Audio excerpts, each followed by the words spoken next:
Hola, bienvenidos al cuarto capítulo de nuestro estudio bíblico de la cadena profética de Dios. En este capítulo vamos a descubrir la identidad de aquella nación que dará el gran paso de devolver al papado la espada que perdiera con la llegada al mundo de la democracia moderna, sanando así su herida mortal, y marcando el principio de los eventos que culminarán con el fin de la era del hombre, eventos que la humanidad está próxima a experimentar, y los cuales serán causa de extrema angustia cual no la ha habido nunca antes desde el principio del mundo, según relata la profecía. Es por eso que he querido llamar a este capítulo el Cordero y Dragón, dado que estas son las dos principales características de esta bestia o poder político según el relato profético. En nuestro capítulo anterior, al leer los 10 primeros versículos del capítulo 13 del libro de Apocalipsis, nos hemos encontrado con la primera bestia, la bestia que sube del mar, la cual hemos podido determinar que es otro de los nombres con los cuales la Biblia llama al papado. Además, en nuestro análisis nos hemos encontrado con esta situación particular de aparente pérdida de poder por la cual atraviesa este poder político religioso actualmente, situación que se originó en el año 1798, cuando, al verse desenmascarado y reconocido como aquel infame poder anticristo bíblico por toda Europa, no encontró una mejor salida que la de fingir su propia destrucción. Y tal como lo describe el versículo 10, así como mató a espada fue muerto. Entonces tenemos una fecha, 1798, cuando ocurre la herida mortal, y punto de partida de esta etapa profética. Y es ahora cuando la historia se pone más interesante, cuando surge esta otra bestia, esta vez no en reemplazo de la primera, sino para ayudarla. Apocalipsis capítulo 13, versículo 11 dice: «Después vi otra bestia que subía de la tierra». Ahora, si como sabemos en lenguaje profético una bestia en todos los casos representa a una nación o imperio, ¿o no? ¿Es el león una nación? ¿Es el oso una nación? ¿Son el leopardo, la bestia espantosa, el carnero, el macho cabrío naciones? Absolutamente. Entonces en este caso se debe tratar del surgimiento de una nación o un imperio. El estudioso bíblico Adam Clarke escribe en su libro Comentarios sobre la Santa Biblia, hace más de un siglo y medio: así como ya ha sido establecido que una bestia es el símbolo de una nación o imperio, el surgimiento de esta segunda bestia debe representar consecuentemente el surgimiento de otro imperio. Entonces esa va a ser su característica número 1.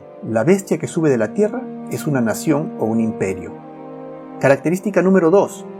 El método de estudio de profecía que estamos utilizando nos permite establecer claramente el momento histórico en que este imperio aparecería o surgiría. Y tenemos la secuencia clara. Comenzamos con el león, Babilonia, tenemos al oso, los medos y persas, tenemos Grecia, que es el leopardo, seguido por la bestia espantosa que es Roma bajo la faceta del imperio romano, tenemos los 10 cuernos que son Roma dividida, luego tenemos el cuerno pequeño que es lo mismo que la bestia que surge del mar, ¿recuerdan? Que lo corroboramos de 3 maneras diferentes en el capítulo anterior, y este cuerno pequeño o bestia que surge del mar domina ¿por cuánto tiempo? Por 1260 años, comenzando en el año 538 y hasta el año 1798, cuando este cuerno pequeño o bestia pone fin a su dominio indisputado sobre Europa, al recibir la herida mortal y ser puesto en cautiverio. Y luego, inmediatamente después que esta bestia recibe la herida mortal y es puesta en cautiverio, es que surge esta bestia de la tierra. Entonces pregunto, ¿cuándo podríamos esperar que surja esta nación o imperio en el flujo profético? ¿Tendría que ser inmediatamente después o alrededor de qué año? Del año 1798, ¿cierto? Tenemos entonces que buscar una nación que surge alrededor del año 1798. Esta consecución se evidencia cuando leemos los versículos 10 y 11 seguidos, que dicen refiriéndose a la bestia que surge del mar, refiriéndose al papado o al cuerno pequeño: aquel que llevó en cautiverio, irá en cautiverio. Aquel que mató a espada debe ser muerto. Aquí está la paciencia y la fe de los santos. Aquí el versículo 10 habla acerca de la herida mortal y el cautiverio del papado que ocurrió en 1798. Y el versículo inmediato, el 11, habla de la segunda bestia que surge de la tierra. Notemos lo que dice, después. ¿Qué es lo que después indica? Esto pasa y después esto sigue. Después vi otra bestia que subía de la tierra, y tenía 2 cuernos semejantes a los de un cordero, pero hablaba como dragón. Entonces esta nación tiene que surgir alrededor del año 1798, porque tenemos una cadena de eventos acá. El reformador John Wesley, en sus notas sobre Apocalipsis 13, escribió en 1754, ojo, antes de la herida mortal de 1798, dice acerca de la bestia de 2 cuernos: aún no ha llegado, aunque no puede estar lejos, porque debe aparecer al final de los 42 meses de la primera bestia. Como podemos ver, los reformadores tenían claramente identificado a Roma como el poder anticristo, y lo tenían vigilado. Y decían, esta otra bestia no puede estar muy lejos. La hipótesis que voy a plantear es que esta segunda bestia es los Estados Unidos de América. Démosle un vistazo al surgimiento de los Estados Unidos para ver si encaja. La Declaración de Independencia de los Estados Unidos ocurrió en el año 1776. La independencia fue reconocida por las naciones en el año 1783. En 1787 se creó la Constitución de los Estados Unidos. En 1791 se añadió la Declaración de los Derechos Humanos. Y en 1798, el mismo año en que Roma recibió la herida mortal, Francia, la nación más poderosa de Europa en ese tiempo, reconoció la independencia de los Estados Unidos. Entonces, la misma nación que le dio al papado la herida mortal, en el mismo año, reconoce la independencia de los Estados Unidos. Interesante. Hablemos sobre la tercera característica. La Tierra debe representar un área de planeta escasamente poblada, porque si, como sabemos, en lenguaje profético el mar representa pueblos, muchedumbres, naciones y lenguas, ¿recuerdan? ¿Qué puede representar la Tierra? Un lugar donde no hay pueblos, muchedumbres, naciones y lenguas. Y vi otra bestia. Ya sabemos que se refiere a una nación o poder político, surgiendo de una región del planeta donde no hay pueblos, muchedumbres, naciones y lenguas. Entonces esta nación surge en un área del planeta relativamente despoblada, que no puede ser Europa y no puede ser tampoco Asia, porque según leímos en Daniel capítulo 7, las 4 bestias surgieron ¿de dónde? Surgieron del mar, es decir, de regiones del planeta densamente pobladas de numerosos pueblos, muchedumbres, naciones y lenguas, estando 2 de ellas situadas en Asia, las cuales son Babilonia y Medo-Persia, y 2 en Europa, las cuales son Grecia y Roma. Y podemos ver que no hay vientos o conflicto involucrados en el surgimiento de esta nación, como fue el caso de las bestias anteriores, donde el oso conquista o devora al león, el leopardo conquista al oso, y cada bestia surge tras haber conquistado a la anterior, sino que en este caso esta bestia simplemente surge, pacíficamente. Leamos un fragmento de las palabras que el historiador Daniel Bernstein declaró en una lectura de la BBC en 1975. Dice: la vacancia de América del Norte probaría ser su peculiar promesa para el mundo. Lo despoblado de su tierra fue la especial fertilidad de los Estados Unidos. En contraste con el viejo mundo, lleno de naciones y pueblos, donde ninguna nación podía crecer sin llamar la atención y donde las guerras y conquistas eran una constante. El historiador George Alfred Townsend, en su libro El Nuevo Mundo comparado con el Antiguo, escribe: la historia de los Estados Unidos estaba separada por una providencia benéfica de la historia salvaje y cruda del resto del continente, y como una silenciosa semilla, los Estados Unidos de América creció hasta convertirse en un imperio.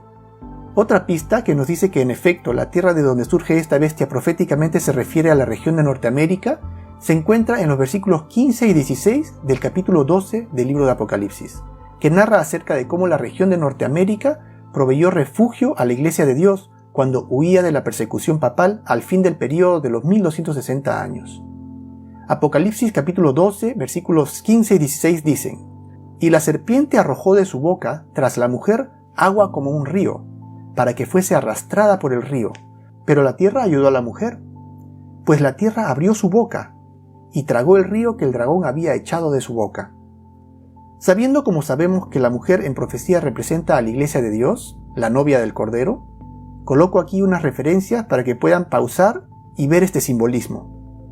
Aquí el relato nos cuenta cómo el diablo, el cual aquí es llamado dragón y serpiente, a través de su poder terrenal, el cual es el papado, arrojó a las naciones europeas representadas por el agua como un río tras la Iglesia, buscando arrastrarla o destruirla.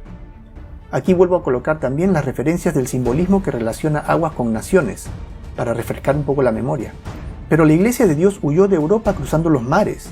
Algunos cristianos huyeron en pequeños grupos de familias a diferentes regiones de África, donde se fundieron entre los pueblos, como los hugonotes franceses que viajaron hasta lugares tan remotos como Sudáfrica. Otros tantos se enrumbaron a Centro y Sudamérica, donde cayeron presa lamentablemente de la llameante hoguera de la temida Inquisición papal que se estableció en los territorios colonizados por España.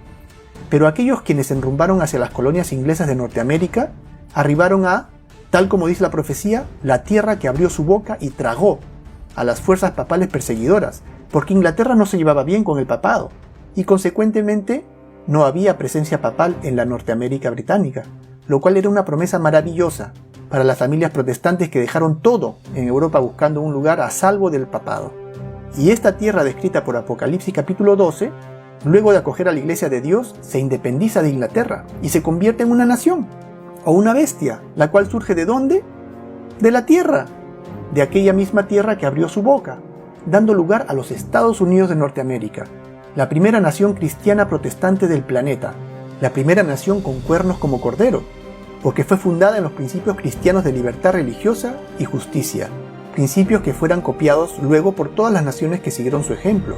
Sin embargo, la profecía dice que esta nación, aunque mantendría su postura de gestora de libertad y justicia, o de cordero, dejaría de seguir a Cristo, y que empezaría a hablar como dragón. Vayamos ahora a la cuarta característica. Según el capítulo 13 del libro de Apocalipsis, esta nación llegará a ser un superpoder mundial. Llegará a ser un superpoder económico, porque en el versículo número 17 nos dice que esta nación tendrá la capacidad de controlar las actividades de compra y venta a escala global. Tendría que tener un dominio de la economía global para poder hacer esto. Además de ser un poder político global militarmente, ya que en el versículo 15 nos dice que este poder impondrá la marca de la bestia en todo el mundo bajo pena de muerte.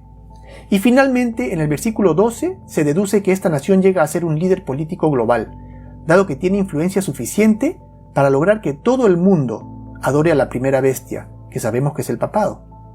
Entonces la pregunta sería, ¿qué nación surge en el mismo tiempo histórico de la herida mortal del papado, en una región del planeta que no puede ser Asia ni Europa, además de ser una región relativamente despoblada, la cual resulta ser la misma región que en su momento fue el refugio de la Iglesia de Dios, la cual, como vimos, no podría haber sido ni Centro ni Sudamérica por la fuerte presencia papal que se estableció en esas regiones? Y además esta nación llega a convertirse en un superpoder global, política, militar y económicamente.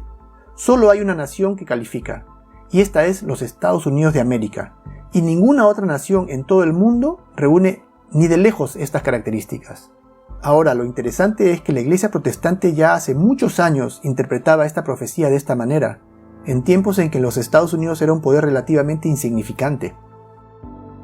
Algo peculiar acerca de esta bestia es que, a diferencia de las bestias anteriores, esta bestia no reemplaza a la anterior, como el oso, por ejemplo, que acaba con el león, o el leopardo que acaba con el oso, sino que esta bestia que surge de la tierra es diferente, porque esta bestia coexiste con la bestia que recibe la herida mortal, y veremos que también esta bestia va a ayudar a la primera bestia a recuperar su libertad del cautiverio y a sanar su herida. Entonces tenemos un poder político que obviamente tiene dos aspectos contradictorios. Su aspecto positivo es que tiene dos cuernos como un cordero, es decir, su apariencia es de cordero. Y su aspecto negativo es que habla como dragón, o sea que su comportamiento es el de un dragón. Hablemos un poco acerca de estos dos símbolos, los cuernos de cordero y el dragón. Leamos otra vez Apocalipsis capítulo 13, versículo 11. Dice, «Después vi otra bestia que subía de la tierra, y tenía dos cuernos semejantes a los de un cordero, pero hablaba como dragón». Ahora, hablemos primero acerca del hecho de que esta bestia habla como dragón. ¿Qué es lo que representa el dragón? Ciertamente, el dragón representa al diablo, como claramente lo declara la Biblia. Pero no representa al diablo directamente, sino que representa al diablo actuando a través de Roma. Y ustedes dirán, ¿pero cómo es eso? Bueno, pondremos como primer ejemplo al Imperio Romano. En Apocalipsis 12:4 habla de cómo el dragón se paró frente a la mujer que estaba para dar a luz, a fin de devorar a su hijo tan pronto como naciese. Entonces, ¿quién se paró frente a la mujer tratando de matar al niño? ¿Fue el diablo en persona, que intentó matar a Jesús cuando él acababa de nacer? ¿O cómo fue que el diablo trató de matar a Cristo? Fue a través del gobernador romano Herodes, el instrumento que utilizó Satanás para tratar de acabar con Jesús al nacer. Entonces el dragón representa en primera instancia a Satanás, pero a Satanás actuando a través de Roma imperial. Ahora, ¿qué pasó durante los 1260 años? Aquí las cosas se ponen muy interesantes. Cuando leemos el capítulo 7 del libro de Daniel, como ya lo hemos hecho, vemos que el cuerno pequeño persiguió a los santos de Dios por estos 1260 años. ¿Y el cuerno pequeño representa qué poder? A Roma papal. Pero cuando leemos Apocalipsis capítulo 12 dice que el dragón persiguió a la mujer o a la iglesia de Dios por 1260 años. A ver, un momento. ¿Es el cuerno pequeño o el dragón el que persiguió a los santos? El dragón de Apocalipsis 12 es directamente Satanás. Pero Daniel capítulo 7 nos dice que el diablo actuó a través de Roma papal. Entonces el diablo actuó a través de Roma imperial queriendo matar al niño Jesús. Sí. ¿Y actuó a través de Roma papal buscando eliminar a la Iglesia de Dios? También. Entonces, al decir que esta bestia habla como dragón, significa no solo que esta bestia habla como Satanás, sino que también habla como Roma. Y esta bestia, a diferencia de las otras, que se devoraban la una a la otra, esta no devora o conquista a la primera bestia, sino que pareciera que su destino es ayudar a la primera bestia a recobrar su poder. Y lo sabemos porque dice que esta bestia va a hablar igual que Roma. Es decir, que ambas bestias van a actuar de la misma manera, en conjunto. Aunque, al leer el versículo 12 del capítulo 13, dice refiriéndose a la bestia de la tierra, y ejerce toda la autoridad. ¿De quién? De la primera bestia. Entonces, ¿quién está detrás de esta bestia en realidad? Es la primera bestia. Y notemos que continúa diciendo, y causa que la tierra y los moradores de ella adoren a la primera bestia, cuya herida mortal fue sanada. Entonces esta bestia, esta nación, causa que todo el mundo adore a Roma. Es decir, que las acciones de los Estados Unidos causan que el mundo termine adorando al papado. Eso dice. Pero ya hemos visto un poco de esto en el capítulo pasado, donde vimos que llegará el tiempo en el que el mundo entero se maravillará en pos de Roma y adorará a Roma. También vimos cómo Roma rivaliza con Dios, habiendo cambiado sus mandamientos por otros propios, y hasta el día de reposo o cuarto mandamiento lo cambió de sábado a domingo. Sin embargo, estos cambios hechos por Roma a la ley de Dios no son obligatorios para el mundo, porque existe la libertad religiosa. Pero dice el versículo que aparentemente esta libertad dejará de existir. Eso, o tal vez el papado encontrará una manera muy astuta de hacer que estos cambios no se vean como leyes religiosas ni contrarios a la ley de Dios, porque existe una palabra que define el trabajo del diablo. Lo que vimos en el capítulo anterior, ¿recuerdan? ¿Cuál es esta palabra? Se llama engaño. Y es muy importante que tomemos en cuenta este aspecto. También hace grandes señales, de tal manera que aún hace descender fuego del cielo a la tierra delante de los hombres, el fuego más mortífero que el ser humano haya conocido, el cual los Estados Unidos hizo descender del cielo el 6 y 9 de agosto de 1945 sobre las ciudades japonesas de Hiroshima y Nagasaki durante la Segunda Guerra Mundial, maravillando al mundo entero. ¿Recuerdan? Y engaña a los moradores de la tierra. Entonces esta nación va a usar un espíritu de engaño, con las señales que se le ha permitido hacer en presencia de la bestia, o en nombre de la bestia. Y es que los Estados Unidos se ha metido al mundo entero al bolsillo, en virtud de las maravillas que se le ha permitido hacer, ¿o no? Las cuales hace por encargo de la primera bestia, del papado, y gracias a las cuales engaña a los pobladores de la tierra. Eso dice, ¿no? Entonces todo lo que proviene de los Estados Unidos de América, los potentes deleites que todo el mundo recibe de esta nación, ¿es parte de un engaño? ¿Y qué es lo que un engaño hace? Desvía de la verdad, o crea confusión. Muy interesante. Y a este espíritu ya lo podemos ver. Es un espíritu de engaño, porque tenemos a este poder, los Estados Unidos de América, que se las ha arreglado para ganarse la confianza del mundo entero, porque tiene una manera de hacer las cosas que hace ver sus acciones como buenas y admirables, aunque muchos de nosotros estamos paralizados, contemplando la imparable avalancha de obscenidad y perversión que esta nación produce y exporta al mundo, no solo a través de Hollywood, el cual es un medio de potentísima penetración utilizado para moldear al ser humano a nivel global, reforzando de innumerables maneras los conceptos que esta nación propone al mundo, sino también a través de sus leyes y sus tendencias, que no son otra cosa que un ataque frontal a la familia, a la moral y a todo lo que es de Dios. Sin embargo, la otra mitad del mundo ve todo esto como positivo, como parte de un cambio que es para bien, aceptando esta degradación del ser humano con la idea de que esta nación sabe lo que hace. Y es precisamente por este espíritu de engaño, el cual, según dice la profecía, conduce a que el mundo entero le siga sin poner en tela de juicio su liderazgo. Hay mucho más que simple entretenimiento detrás de los argumentos que los Estados Unidos exporta al mundo en su cine, en su televisión, en sus modas, en sus novelas escritas, en sus documentales, en su música, en sus redes sociales, en sus comerciales, etc. Y poco a poco, este potente instrumento del entretenimiento ha logrado escalar desde las pantallas de cine de donde nació, pasando por haberse logrado un lugar especial dentro de nuestros hogares y posteriormente dentro de nuestro espacio personal, hasta haberse convertido en literalmente el compañero indispensable del ser humano, todo un fenómeno social. Pero su viaje aún no ha terminado, porque su destino está en nuestras mentes, y es allí donde irá. Y así como todo lo que proviene de los Estados Unidos lo hemos aceptado sin dudar, de seguro también aceptaremos este siguiente paso, la integración de la computadora con la mente. lo que en inglés se llama Brain-Computer Interface o interfase cerebro-computadora. ¿Lo dudan? No se preocupen, ya lo podrán ver y de seguro usar. Y así prácticamente todos llenamos nuestro bagaje cultural en base a lo que vemos en sus películas, documentales, noticias, etc.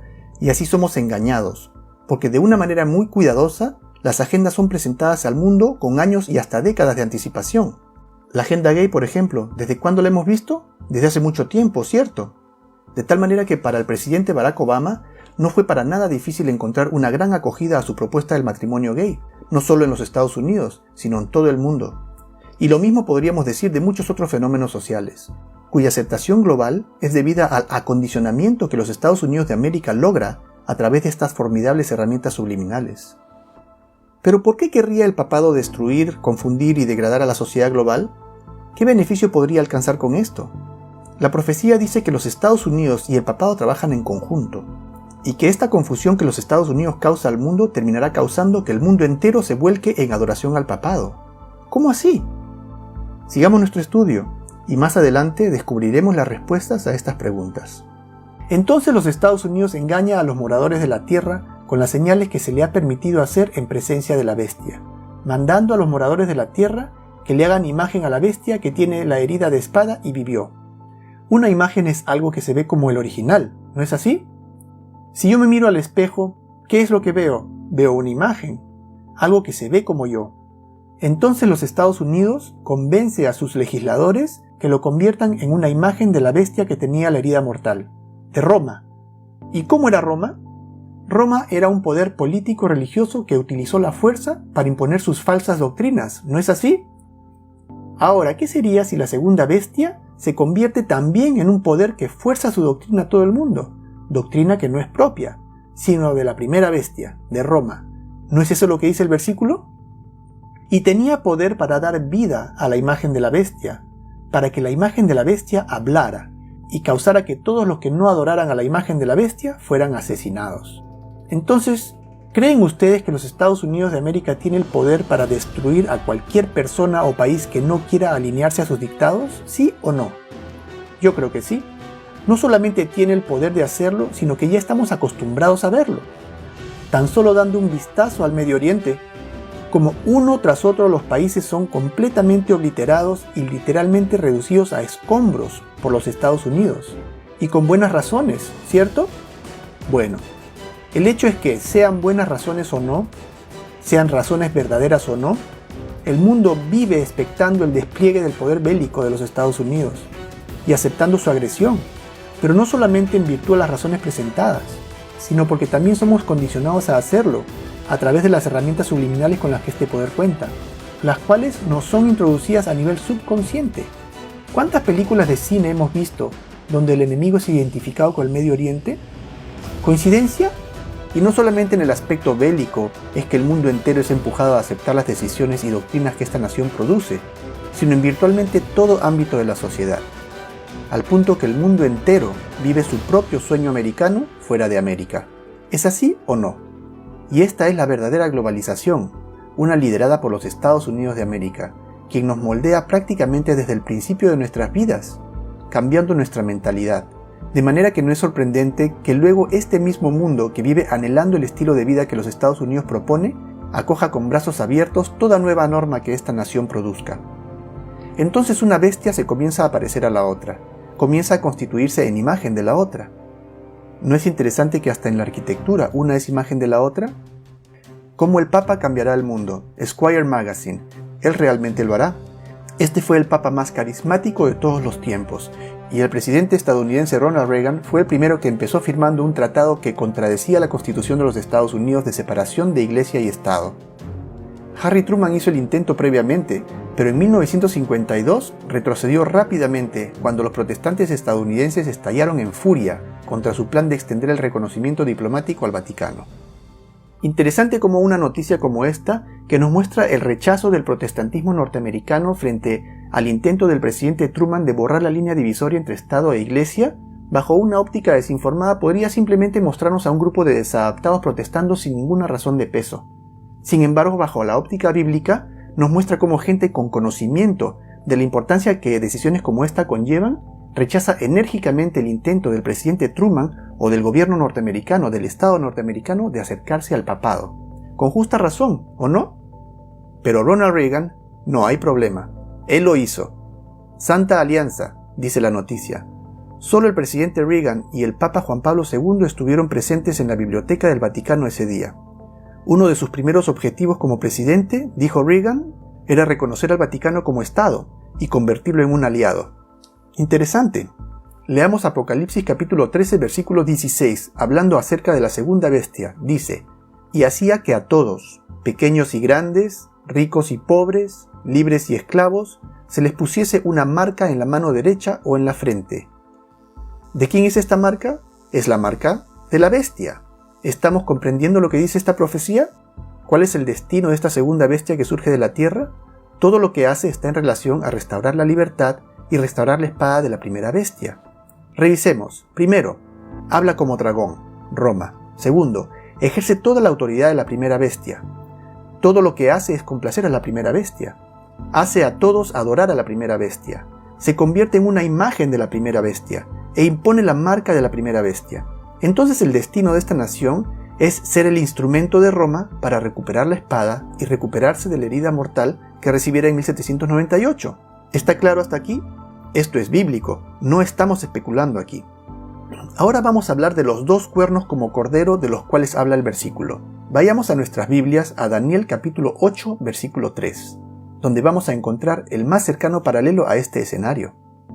Daniel 8.3 dice, alcé los ojos y miré, y he aquí un carnero que estaba delante del río, y tenía 2 cuernos. Entonces aquí tenemos también una bestia con 2 cuernos. Y aunque los 2 cuernos eran altos, uno era más alto que el otro, y el más alto creció después. A este carnero ya lo hemos conocido en el capítulo 1 de este estudio bíblico. ¿A quién representa este carnero que tiene 2 cuernos? ¿Recuerdan? Bueno, en realidad no tenemos ni que recordar ni que adivinar, porque yendo al mismo capítulo 8, versículo 20, nos dice lo que este carnero de 2 cuernos representa. Dice, en cuanto al carnero que viste, que tenía 2 cuernos, estos son los reyes de Media y de Persia. Como ya nosotros hemos visto, reyes y reinos son usados indistintamente en profecía.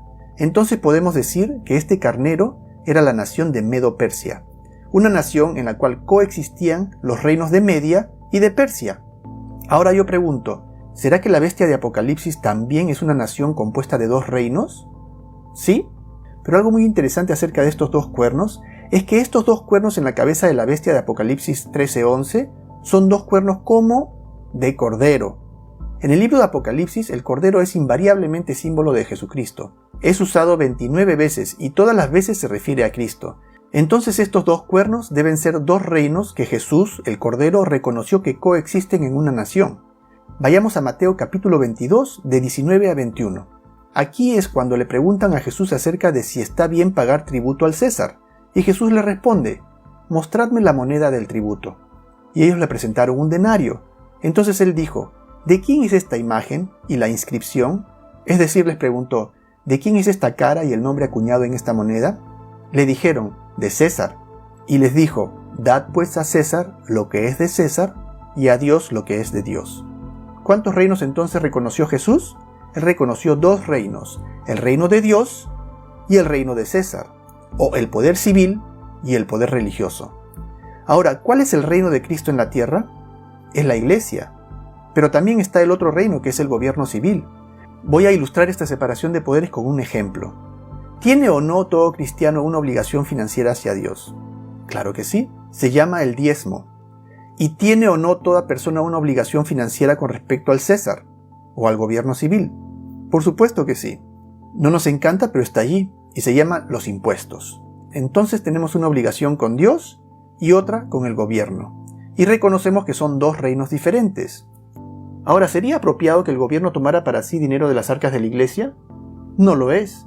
Ni tampoco lo sería de la manera inversa, que la iglesia tomara para sí dinero de las arcas de los impuestos del gobierno. Y no solamente es inapropiado, sino es inconstitucional, porque hay un grupo de leyes bien establecidas acerca de la separación de iglesia y Estado.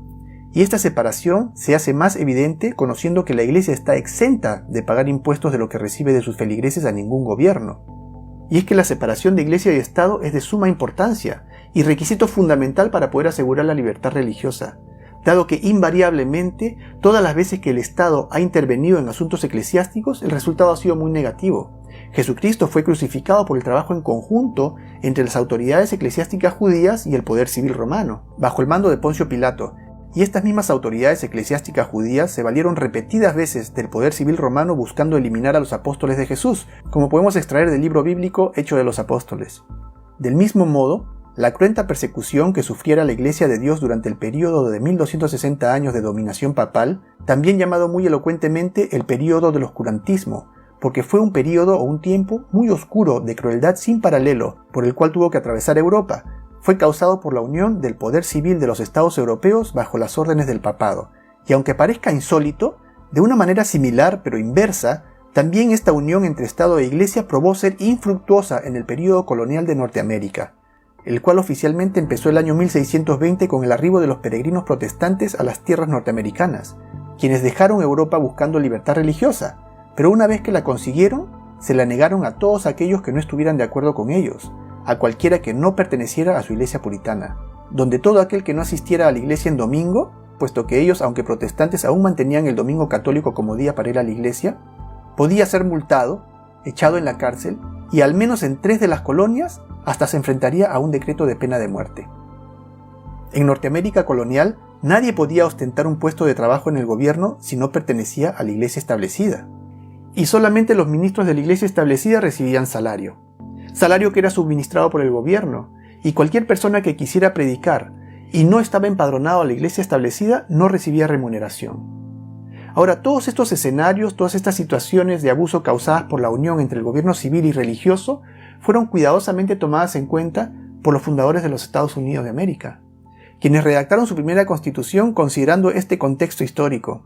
Y es que la Constitución de los Estados Unidos de América no se dio así de la nada, sino que se construyó en reacción a las experiencias previamente mencionadas de la época colonial, de la Inquisición papal, del período del oscurantismo, así como de las persecuciones de los apóstoles y al mismo Cristo, las cuales fueron causadas por la unión entre Estado e Iglesia, circunstancias de las cuales los fundadores de los Estados Unidos de América, como George Washington, Thomas Jefferson, James Madison, John Adams, Benjamin Franklin, eran muy conscientes al momento de preparar las bases para esta nueva nación, donde la separación de Estado e Iglesia sería un estricto principio fundamental. Y en esta nueva nación prevalecería esta idea básica de que hay 2 reinos legítimos que pueden coexistir dentro de los Estados Unidos de América.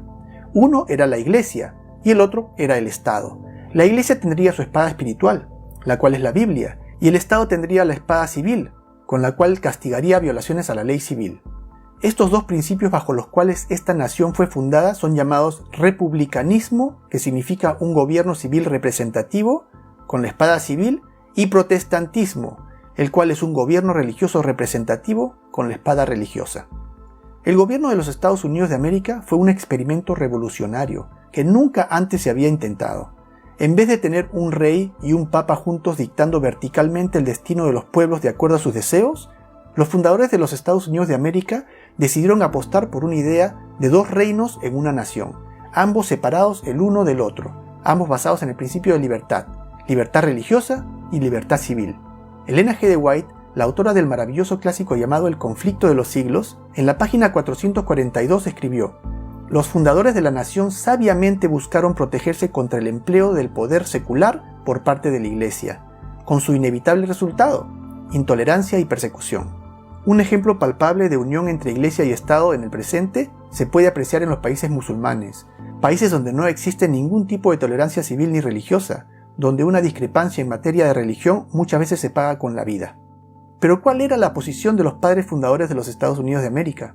Empecemos por el más representativo de ellos, George Washington. Cuando Washington recibió una carta de la Delegación Bautista de Virginia en agosto 8 de 1779, preguntándole si la Constitución garantizaría libertad religiosa, a esto Washington respondió: si hubiera podido albergar la menor duda de que la Constitución preparada por la convención que tuve el honor de presidir pudiera poner en peligro los derechos religiosos de cualquier sociedad eclesiástica, ciertamente nunca habría puesto mi firma en ella.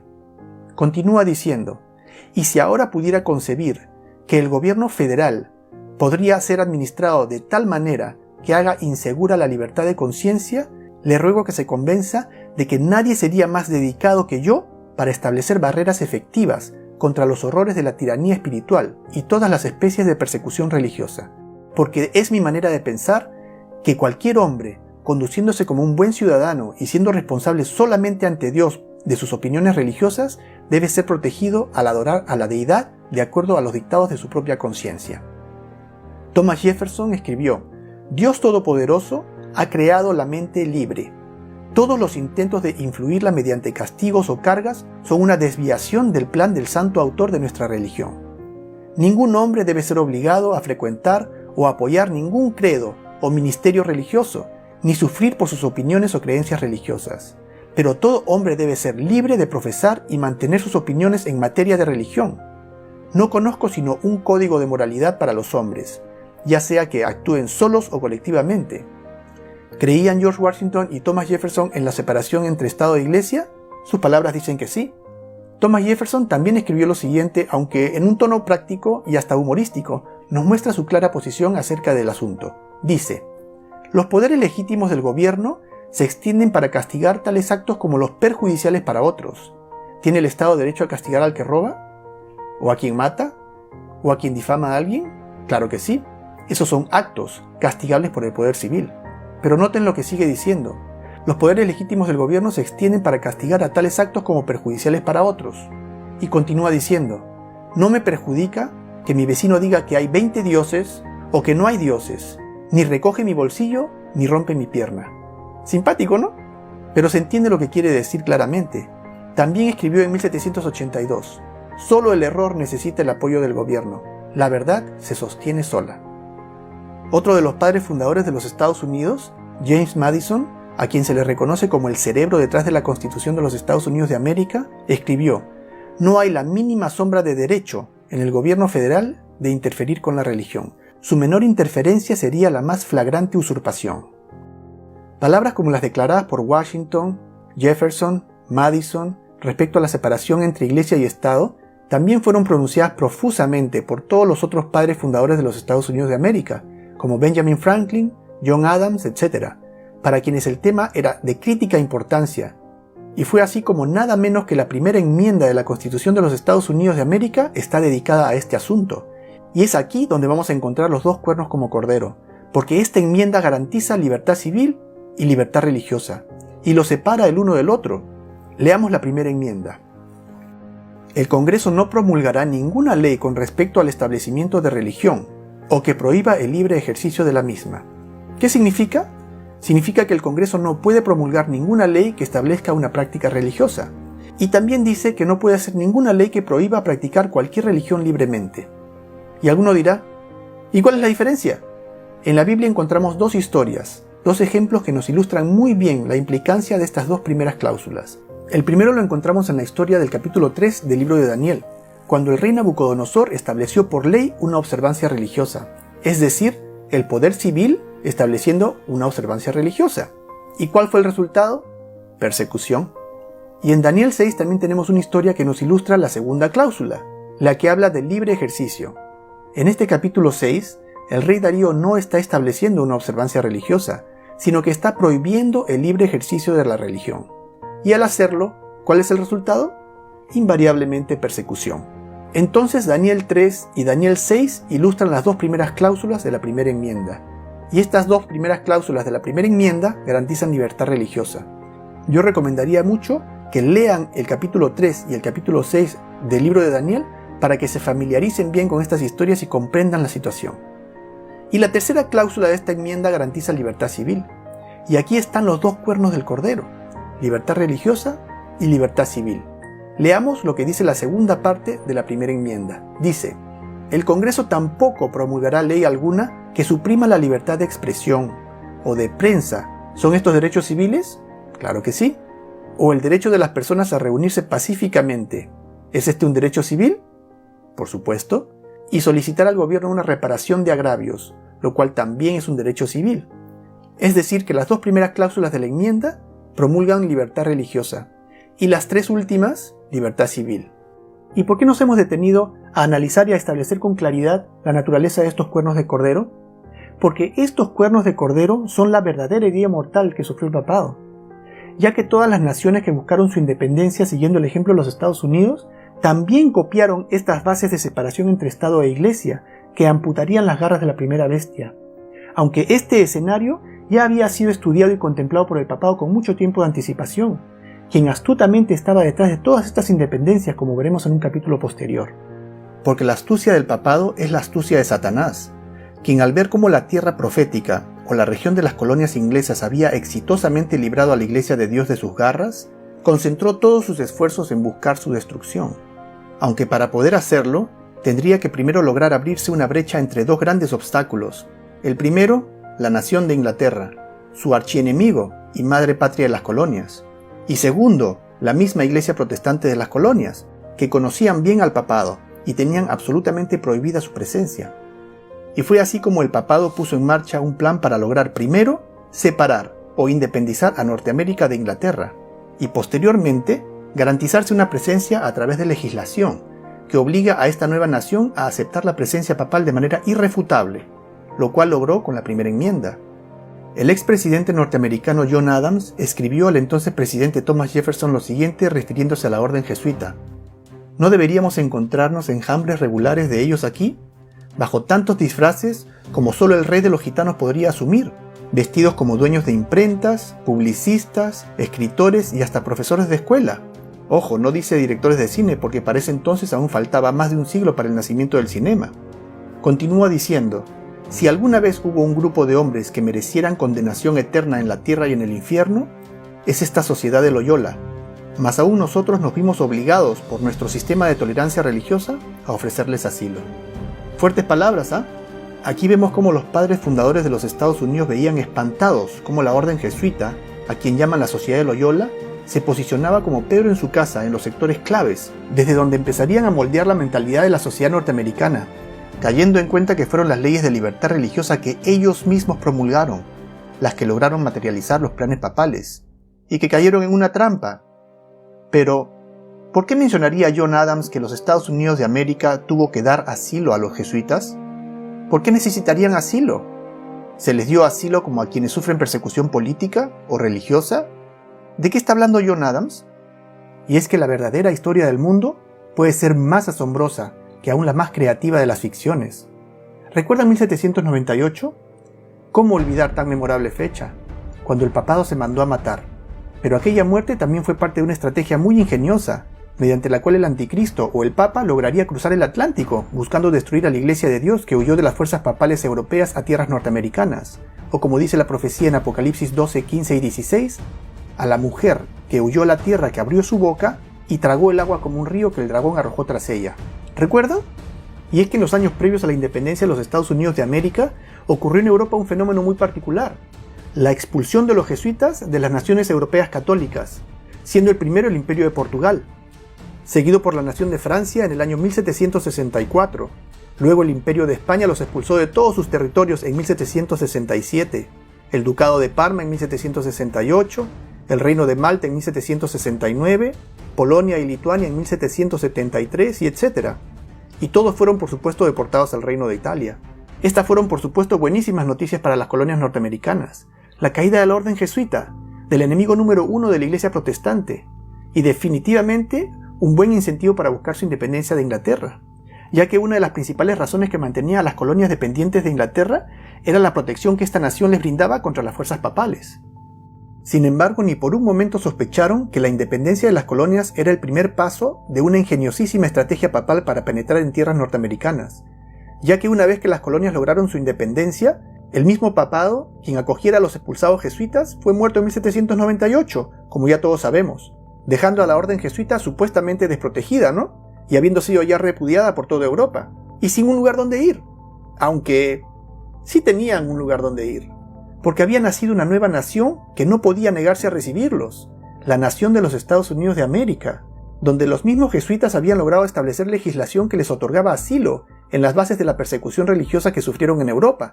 Y fue así como el papado logró volcar todas sus fuerzas jesuitas a tierras norteamericanas. Todos, como dice John Adams, disfrazados de civiles, porque la orden jesuita y el papado supuestamente ya no existía, lo que les permitió confundirse entre la sociedad y posicionarse en todos los sectores, en especial en la media y en la educación, desde donde comenzarían su ataque a la Iglesia de Dios. E irónicamente, los mismos padres fundadores de los Estados Unidos fueron quienes crearon estas leyes precisamente buscando protegerse de la persecución papal, aunque sin saber que ellos mismos habían sido dirigidos por esta misma orden jesuita, ya que la mayoría de los fundadores de los Estados Unidos pertenecía a la logia masónica, la cual es una sociedad secreta que nació en la Europa de tiempos del oscurantismo, creada como un medio clandestino de comunicación entre la clase intelectual europea en tiempos de la represión papal. Sin embargo, esta logia fue posteriormente infiltrada y convertida en el brazo laico de la orden jesuita hasta el día de hoy. Tal y como dice John Daniel en su libro titulado The Grand Design Exposed, o El Gran Diseño Expuesto, escribe: la verdad es que los jesuitas de Roma han perfeccionado la masonería para que sea su herramienta más magnífica y efectiva, logrando sus propósitos entre los protestantes. Palabras muy elocuentes. La logia masónica está presente en todo el mundo. Prácticamente todo presidente, todo líder corporativo, todo hombre poderoso y de renombre del presente y del pasado pertenecen o han pertenecido a la logia masónica. Artistas, petroleros, líderes religiosos, científicos, directores de cine, astronautas, aquellos cuyos roles fueron de tiranos, así como aquellos quienes se les opusieron, aun aquellos que ante el mundo son enemigos irreconciliables. Detrás de cámaras son miembros de la misma sociedad secreta, y todos ellos súbditos de Roma, aunque la gran mayoría de ellos ni lo sepan. Fascinante. Y sería desde esta misma nación desde donde el papado invitaría al mundo a una nueva era de libertad.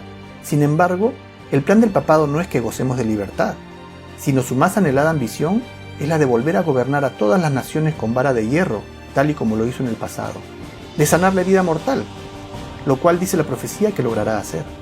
Y es precisamente aquí donde entra el engaño de los Estados Unidos, cuyo trabajo de seducción lleva al mundo en un tren de libertinaje que pareciera que no encontrará límites, donde toda desviación es presentada, justificada y glorificada, explotando todo argumento que justifica el pecado, donde se glorifica al que asesina, al que roba, al que miente, al adúltero, confundiendo todo orden, derogando toda regla, destruyendo todo principio moral, justificando todo engaño, además de promover una exagerada lascivia y vanidad, un consumismo irresponsable y destructivo, y una competencia despiadada y egoísta que nos esclaviza a un materialismo descontrolado, cuyos efectos ya son bastante notorios en la salud del planeta.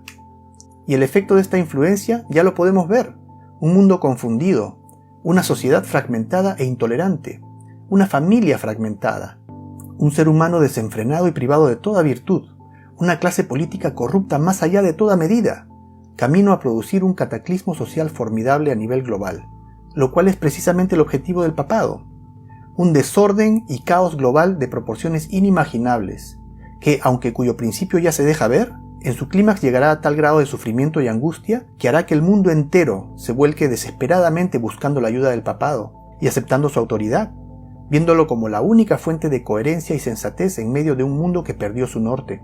Y así probaría ante el mundo que aquella separación de la Iglesia Católica de la cual nació el protestantismo y consecuentemente la democracia moderna fue un gran error, que las naciones son incapaces de manejar esta libertad y que el mundo fue un mejor lugar mientras el papado gobernaba, siendo que los mismos pobladores del mundo serán los que sanen la herida mortal del papado y le devuelvan el poder que perdió.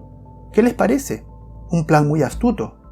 Ahora la pregunta que todos tenemos en la punta de la lengua: ¿cómo podría los Estados Unidos de América pasar por encima de sus principios más fundamentales y sagrados, que sostienen su misma esencia? Eso es algo muy difícil de creer. No los Estados Unidos, el estandarte de justicia mundial. Ahora yo tengo una pregunta más. ¿Cómo puede ser que una bestia que tiene 2 cuernos como cordero termine hablando como dragón?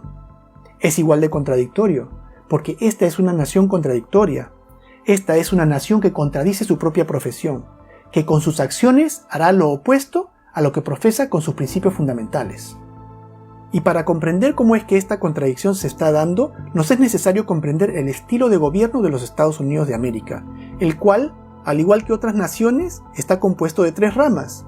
La rama legislativa, la cual escribe y aprueba leyes; la rama ejecutiva, compuesta por el presidente y todos aquellos individuos que trabajan con él, cuya función es hacer cumplir las leyes que el Congreso ha escrito; y la rama judicial, principalmente la Corte Suprema, la cual interpreta las leyes para determinar si son o no constitucionales.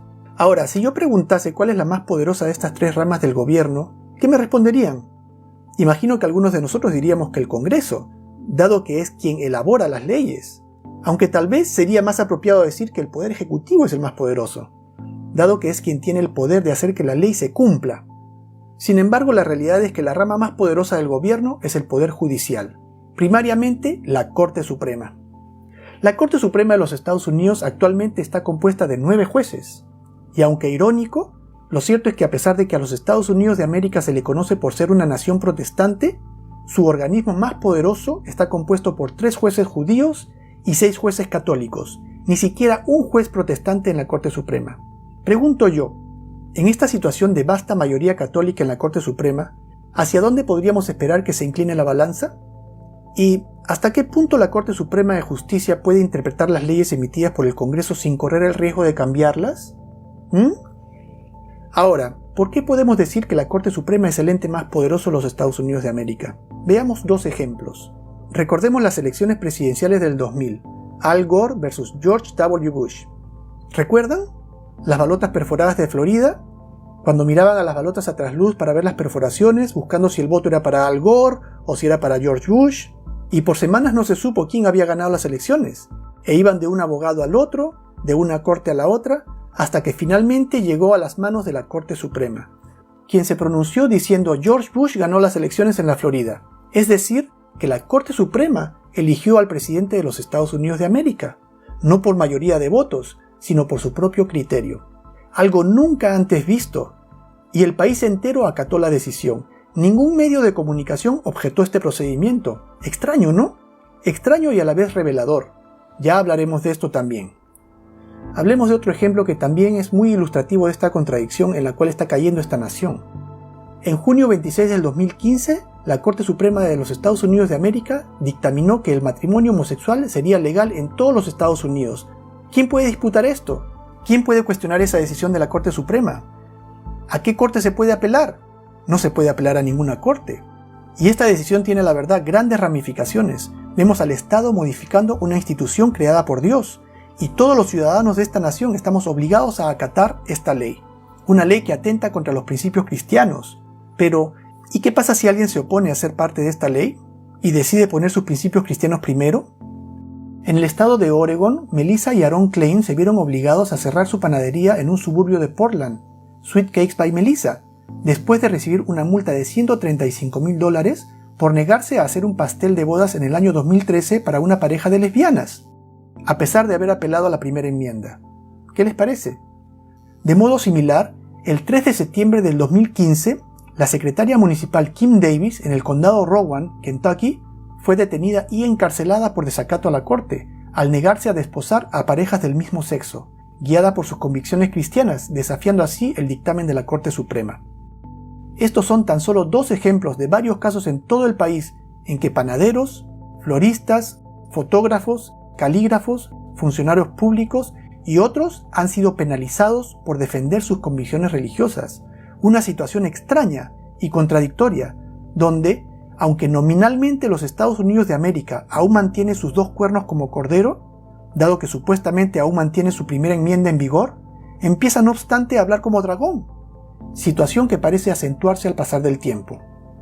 Entonces repitamos la cadena otra vez. ¿Dónde empieza la cadena? En Babilonia, luego Medo-Persia, luego Grecia, luego el Imperio Romano, el cual se divide en 10 reinos, luego el papado reina ¿por cuánto? Por 1260 años. ¿Qué pasa al final de los 1260 años? El papado recibe una herida mortal, el poder civil se voltea en su contra y el papado es llevado en cautiverio, porque ya no puede usar a los poderes civiles del mundo para cumplir sus propósitos. Cuando el papado cae, esta otra bestia surge de la tierra, los Estados Unidos de América, con 2 cuernos como cordero, dando completa libertad civil y religiosa, con una fórmula de separación entre iglesia y Estado. ¿Dónde estamos en la cadena profética? ¿Cuál es el siguiente evento? El siguiente evento es que esta bestia de la tierra, que tiene 2 cuernos como cordero, acabará hablando como dragón. Estamos al mismísimo final de la cadena, en el último eslabón, y los Estados Unidos hablará como dragón porque ayudará al papado a recuperar su poder. ¿Recuerdan? hará que todo el mundo adore al papado, o que todo el mundo adopte el catolicismo, o tal vez que todo el mundo tenga que suscribirse a esta idea de unificación de todas las iglesias bajo el liderazgo del papado, como hemos visto en el capítulo anterior. También esta nación hará que se le haga una imagen del papado a ella misma. Hará todo en nombre del papado, y hasta enforzará la marca de autoridad del papado sobre la ley de Dios, la famosa y enigmática marca de la bestia, sobre la cual tanto se ha especulado. En resumen, los Estados Unidos de América restaurará la idea de unión entre Iglesia y Estado que existió entre el papado y los poderes civiles de Europa en la época del oscurantismo durante 1260 años. Pero ¿cómo podría los Estados Unidos de América saltar su constitución para lograr esto? ¿Cuál es la marca de la bestia? Apocalipsis 13, versículos 16 y 17 dicen que los Estados Unidos de América hará que a todos, pequeños y grandes, ricos y pobres, libres y esclavos, se les ponga una marca en la mano derecha o en la frente, y que ninguno pudiera comprar ni vender, sino el que tuviese la marca o el nombre de la bestia o el número de su nombre. A este asunto he dedicado el próximo capítulo de nuestro estudio bíblico, en donde vamos a conocer todo acerca de la marca de la bestia. También vamos a conocer cuál es la fórmula que tiene el diablo para lograr imponer esta marca a nivel mundial, sin que la gente tenga ni la menor idea de lo que se trata realmente. Y muy importante, también vamos a saber qué tan cerca estamos de que se dé esta situación. Y les puedo garantizar que van a quedar profundamente sorprendidos al conocer la respuesta a estas preguntas, y se maravillarán al darse cuenta de las circunstancias que está atravesando el mundo realmente, que pasan desapercibidas para todos. Y muy importante y más importante de todo, conocerán una prueba contundente más de que la Biblia es en efecto la palabra infalible del Dios viviente, que declara el fin desde el principio. Entonces no esperemos más y pasemos al quinto capítulo de nuestro estudio bíblico. Muchas gracias. Si este video ha sido de ayuda para ti y quisieras que otras personas conozcan esta poderosa verdad, por favor asegúrate de hacer saber que te gusta, coméntalo y comparte este video. Este video es parte de un estudio bíblico de la cadena profética de Dios, y yo quisiera animarte que veas toda la serie de este estudio haciendo clic en el enlace de la derecha, y asegúrate de suscribirte en este canal si todavía no lo has hecho. Veamos entonces el siguiente capítulo de nuestro estudio bíblico. Muchas gracias.